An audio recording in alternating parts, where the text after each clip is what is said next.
Joelle, and this is my cooking channel, my YouTube channel. So today I'm going to be making some pepperoni pizza bites. So I already made the dough, and now I'm basically just gonna put together the sauce, cheese, and the pepperoni inside the dough. Okay, so the first thing I'm gonna do is I'm going to roll out my dough.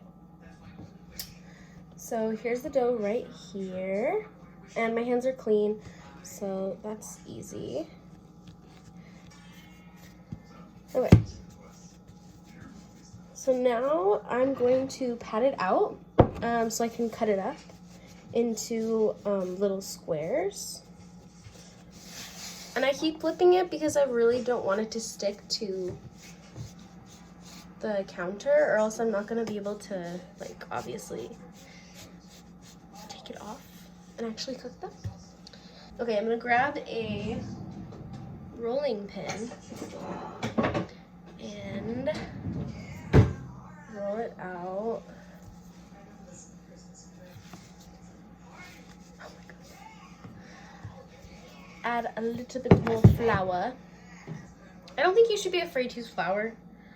You really can't go wrong with flour. I mean, it's just flour. I guess you could overflour it, so that could be an issue. But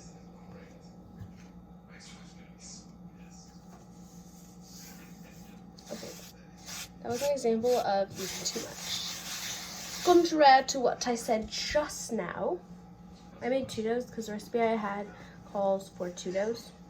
I'm gonna come back when this is off and when I have a better angle. Okay, I'm back. I was able to get the dough off of the counter. So since this is an extra dough, I don't actually need it for the recipe I'm using today. What I'm gonna do though is I learned the other day that if I just leave this out, it will continue to expand, which is not a good thing.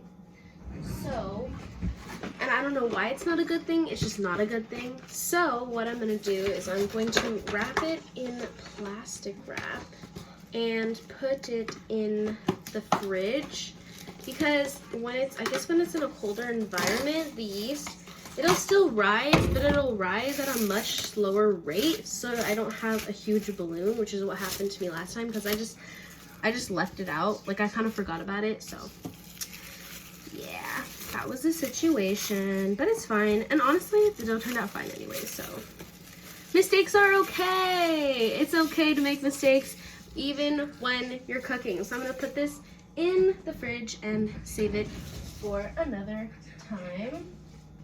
Okay, so now we're back to my other pizza dough, and I'm still rolling it out, making sure I have a floured surface. You can't actually see what I'm doing, but I will show you. Here's my dough. So now I'm just going to cut along the edges and just kind of form little squares so that I can roll them up. And inside each square, I'm going to add some pasta sauce, some cheese, just regular cheese, and I'm also going to be adding some pepperoni. Sorry if you can hear the office in the background. It's my favorite show, and I do like having it in the background because it's just a fun little thing to have. Okay, so I'm gonna wash my hands one more time, and I'm gonna get that set up. Okay, so now I'm gonna take a knife. Oh, never mind, this is dirty. Get a clean knife. Use clean things. Don't use dirty things, that's gross. So obviously, it's not like perfectly like a rectangle or a square, but that's fine. It doesn't have to be perfect. I'm going to cut out a square so I have ones that are perfect, because I would like to have at least one that's kind of perfect. And I'm just gonna lay those off to the side, the extra pieces, and then I'm gonna cut the rest. I'm gonna cut out little pieces, just little squares that I can roll up. These aren't all the same size, but again, that's okay, because it doesn't have to be perfect. I'm making these for my friend and I, Tatiana. She's my best friend. I'm very excited for tonight. We're gonna have a bonfire and I'm making pizza bites, and she's making like spaghetti or something, and then we have cream puffs for dessert. I'm very excited. Okay, now I'm gonna show you what I'm doing. So basically you can see it's just a few little squares. What I'm gonna do is I'm just going to put a little bit of tomato in the center, some cheese, one pepperoni slice, and I'm just going to roll it up. I'm definitely gonna play around with like the kind of shape it is. I don't really know. I don't know what I'm gonna do yet. We're just kind of going along with the process and seeing what happens. I'm gonna wash my hands one more time because obviously, be clean, guys. Don't be dirty.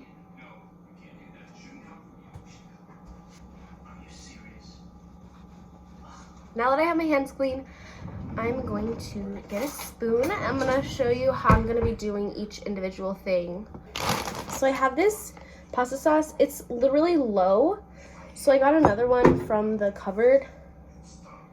I'm going to just take a little spoonful. I don't want to put too much because I don't want them to explode when they're cooking.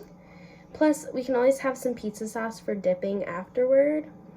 But I always feel like when people only put the cheese and the pepperoni in the center, it's usually not enough sauce. And I like it better with the sauce. So I'm just putting like a small pinch. It's not measured like at all. As you can see. And then I'm going to stretch out the ends so I have like something to work with, kind of. Do I know what I'm doing? Nope. But that's okay. And then I'm gonna take a pepperoni slice, just right in the center. And then I'm just going to wrap it up like so and kind of gently press down on the top. So now we have a little mini pizza pocket. Yay! That's our first one. So I'm just gonna set it off just to do my own thing. I'm gonna finish the rest. Also, I forgot to mention, if you're like, oh, I don't like pepperoni pizza, or like I like a different kind of pizza, you can always play around with like what you actually put in the pizza dough. You don't even have to put sauce. I just really like sauce. You don't have to put anything, really. I mean, it's just dough. You can just cook crust and make like cheese sticks, something, I don't know. You can do whatever you want. You don't have to have pepperoni. You can add vegetables. My mom really likes vegetables. I don't really like vegetables, but you can add them to your pizza. You can do anything you want, play around. You can add pineapple.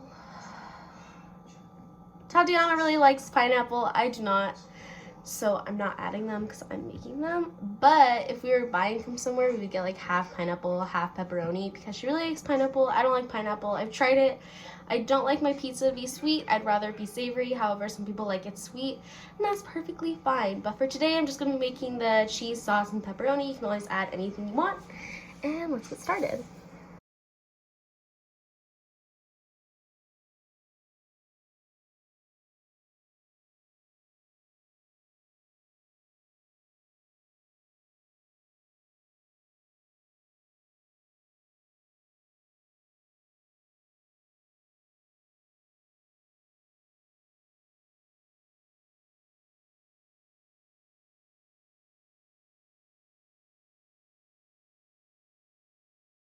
I finally finished all my pizza bites. Here they are. So majority of them are circle. However, again, I didn't have perfect squares, so some of them are rectangles. And it's basically just circles and rectangles, and some of them are a different kind of shape that don't exist. Basically what I'm gonna do is I have this pizza rack, and I think I'm just gonna put some flour on it. I don't really want to put any oil on it because it's already pretty like well oiled, and I don't think they're gonna stick that much. So I'm just gonna put a little bit of flour, and I'm gonna lay them out, and I'm going to, I forgot to preheat the oven. Usually you would preheat the oven before you wrap them all up, but I forgot to do that, so I'm gonna preheat the oven right now. I think I'm gonna set it to 500 degrees. I'm gonna set them up, wait for the oven, and I'll pop them in, and I'm gonna just kind of see how much time. Oh my god. Okay, I'm gonna put this down. And as I was saying before, I'm just going to see how much time and see if they get brown or whatnot. Probably set it for like 10 minutes at first, and then I'll just add time gradually. Okay, I have put on all my pizza doughs onto this pizza thing. I've set my oven to 500 right now. It's at 185, but it'll eventually be at 500, obviously. So the second rule of cooking, not that I told you first rule, but a very big rule of cooking is to make sure your kitchen is clean. So I'm going to do the dishes, wipe down the counters, and make sure everything's ready for when I put the pizzas in the oven and I wait. And yeah, hopefully they turn out amazing. I'm so excited. Okay, so I'm back. The timer just went off. I put them in for 10 minutes, which now that I'm looking at them, they're a little crispier than some people might like them. So you might want to adjust the time if you're going to make these. Here are the bites. So I'm going to let them cool off because obviously you can see, and I don't know if you can hear them, but they are sizzling like crazy. It is really hot. I turned off the oven, so I'm going to let that cool down. And I've cleaned the entire kitchen, because make sure your kitchen is clean before and after you cook, no matter what. So yeah, that was my pizza bite cooking tutorial, I guess, and I hope you guys liked it. Bye!